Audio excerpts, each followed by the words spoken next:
નમસ્કાર દર્શક મિત્રો, આપ જોઈ રહ્યા છો વિક્રમ ન્યૂઝ. હવે જોઈએ અગત્યના સમાચાર. અમુક મહાપાપો છે જિંદગીમાં મારા ભાઈ બહેનો. એક તો જુગાર મહાપાપ ગણાયું છે. નમેસ્તેનો જનપદે ન મદર યૌન કદર્પ. જુગારને મહાપાપ ગણ્યું છે.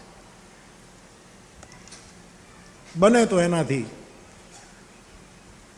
ગોકળ આઠમને જુદી રાખવી, ભીમ 11ને જુદી રાખવી, એનાથી આ મહાપાપ ગણ્યું છે. ન પીવાનું શરાબ સેવનને શાસ્ત્રોએ મહાપાપ ગણ્યું છે. શરાબ સેવન, વ્યભિચારને મહાપાપ ગણ્યું છે. ચોરી કરવી એ મહાપાપ ગણ્યું. પાપો છે બધા, પણ આમાંના મુખ્ય પાપો આ બધા મહાપાતકો છે. પાપ શબ્દ લો કે એમાં ઉપપાતક પણ હોય અને મહાપાતક પણ હોય. વચ્ચે પાપ એના અમુક એમાંથી જન્મતા ઉપપાતકો હોય છે અને મહાપાપ.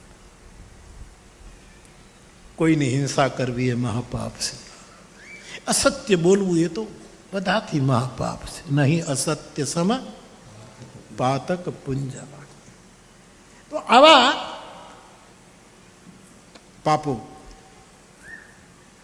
એમાં જુગાર બહુ મોટું પાપ ગણાય.